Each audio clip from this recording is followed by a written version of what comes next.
Higher gas prices, higher food costs, higher everything, except what is good and decent. Instead, the leaders of the country are showing their pride and getting high on the sound of their own voices. So let's just focus on what's important. Donald Trump and the January 6th committee hearings in prime time. Let me explain. I feel lighter this week. It's only in the pocketbook, but lighter nonetheless.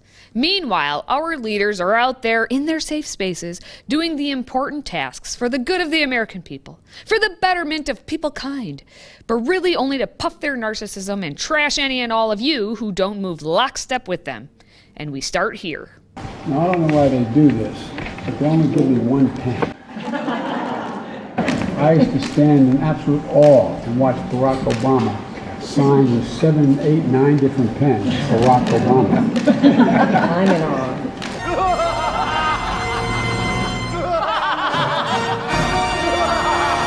Awful.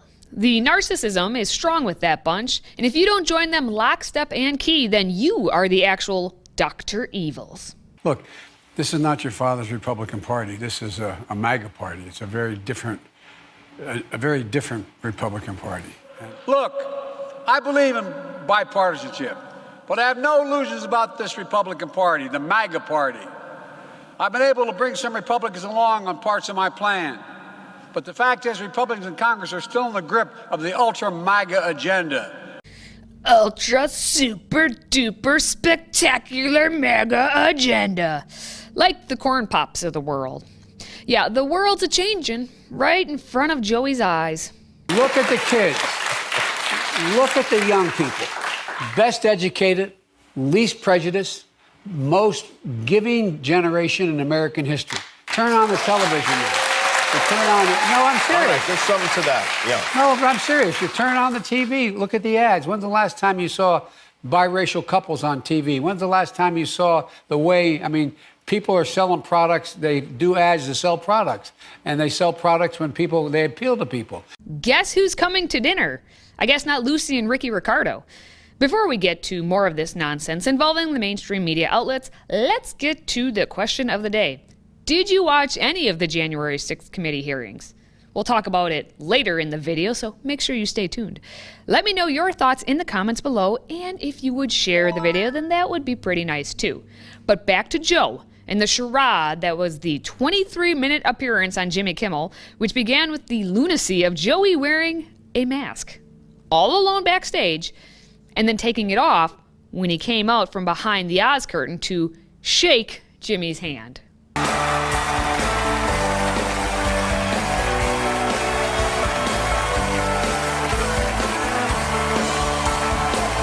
At least the wizard behind the curtain was in control of what was happening in the land of Oz. Joe isn't even in control of his faculties. He's our scarecrow. But here's the deal.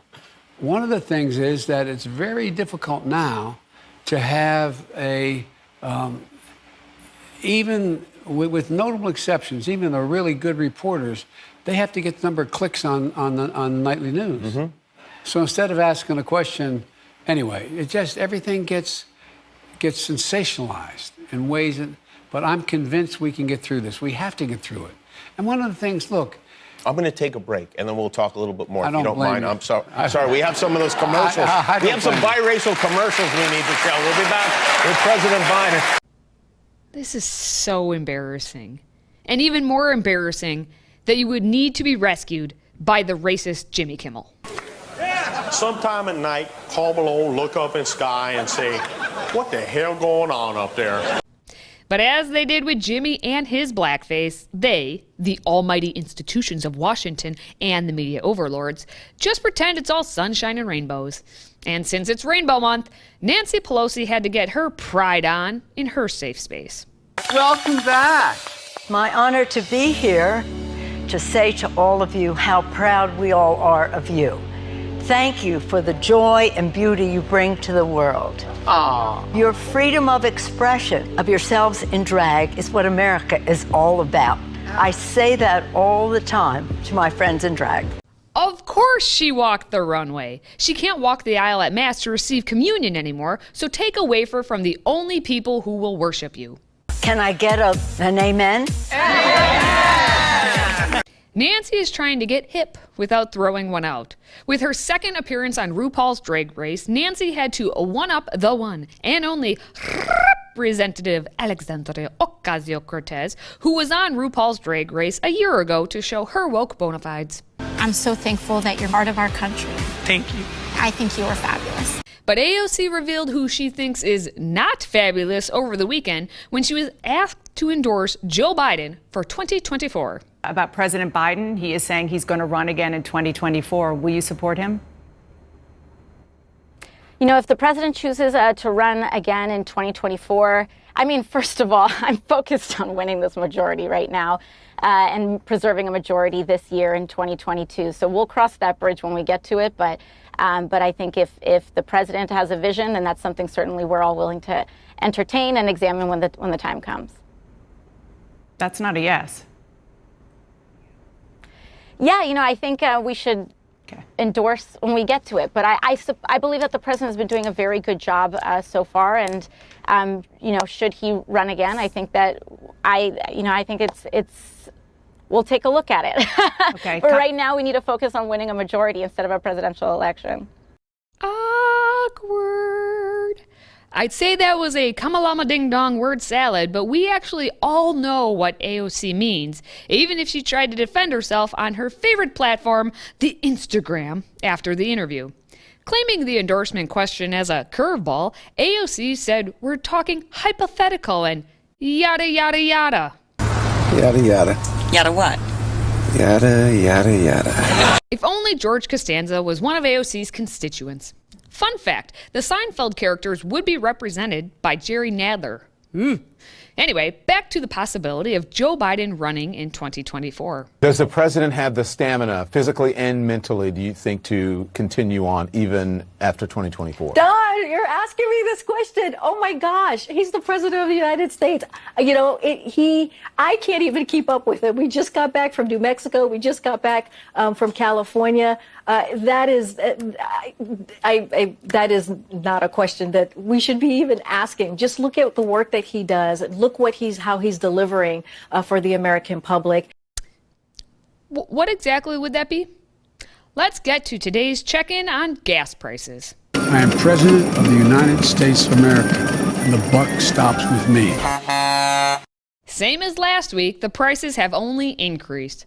Looks like we have nationally mounted the back of Lincoln, and now we'll be paying one Lincoln and one little Lincoln per gallon of gas, now at $5.01, a nickel's increase from a week ago. You may have already been there where you live, and now you can feel comforted in knowing that we're all there now. Clearly, it's the gasoline's fault for all of this. Or Putin. Or Orange Man Bad. But definitely not Biden's fault in any way. And let's just focus on the future, as described by AOC. Fossil fuels are old technology. We should all be getting heat pumps and going to electric vehicles, she says. It's also for the climate crisis. Darn those cow farts. AOC continued her Instagram question-answer session by bragging that she kept Walmart out of New York City. It's almost like when she kept Amazon out, too. Her argument is that wages would be driven down, and they are a pro-union, pro-small business, pro-immigrant city. She must also be pro-homeless, pro-crime, pro-breadlines. But what do I know? She's the one who earned an economics degree from Boston University. And she's a balanced person who checks in with herself and gets her nails done consistently for her self-care. She replays every single day to take notes so she can make improvements. And she keeps her honest friends close to her so they can encourage that personal growth. And she needs that growth. We all need some growth, especially in our bank accounts and our stocks because they are down and yada, yada, yada. All the gains from President Biden's time in office have been wiped out. So, as you know, we're watching closely. We know families are concerned about inflation in the stock market. That is something that the president is really aware of. And so, look, we face global challenges. We've talked about this. We're not the only country dealing with what we're seeing at the moment as it relates to inflation. You know, Putin's price hike, inflation coming out of a once in a generation global pandemic. All of those things play a factor. And but the way that we see this is that the American people are well positioned to face these challenges because of the economic historic gains that we have made under this president in the last 16 months. What's that you say? The U.S. inflation sped on up to a 40-year high in May, with the consumer price index increasing 8.6% in the past year? Come again? The figures dash any hope that inflation had already peaked and was starting to ebb. Record gasoline prices, paired with unrelenting food and shelter costs, are adding strain to Americans' cost of living, suggesting the Fed will have to pump the brakes on the economy even harder. That raises the risk of a recession, which some economists already saw as likely next year. Fine. I'll give Karine one more chance. Can you give us an answer on what is happening with the baby formula shortage? Yeah, let me see if I have anything new for you on that. 'Cause I think it's been a couple of days since we have been asked that question.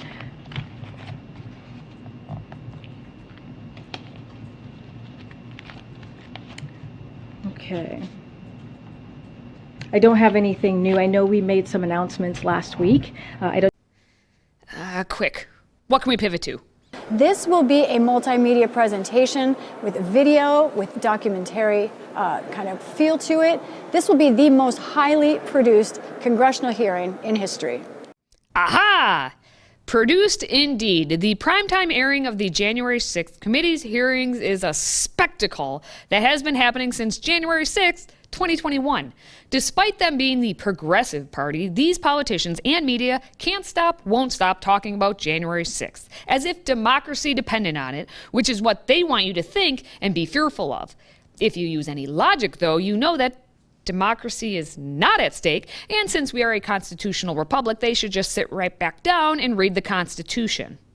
So I come before you this evening, not as a Democrat, but as an American who swore an oath to defend the Constitution.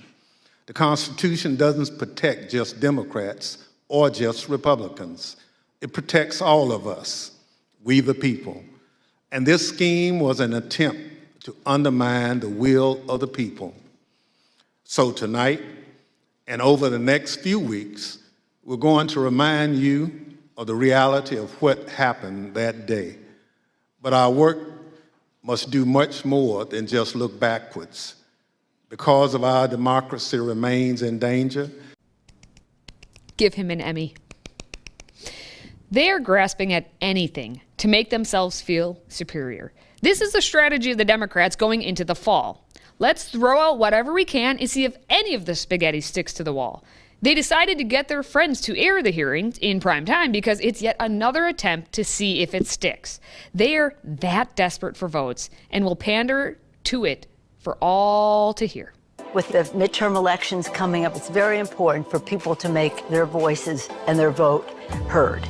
They're begging for votes, especially for failed Georgia gubernatorial race baiter Stacey Abrams, who really is puffed enough, but Joe felt she needed some more puffing. There's three things I learned about her early on. One, she's loyal. Two, she's capable. And three, she's smarter than you, me. She knows what she's doing. You is smart, you is kind, you is important. That's so good.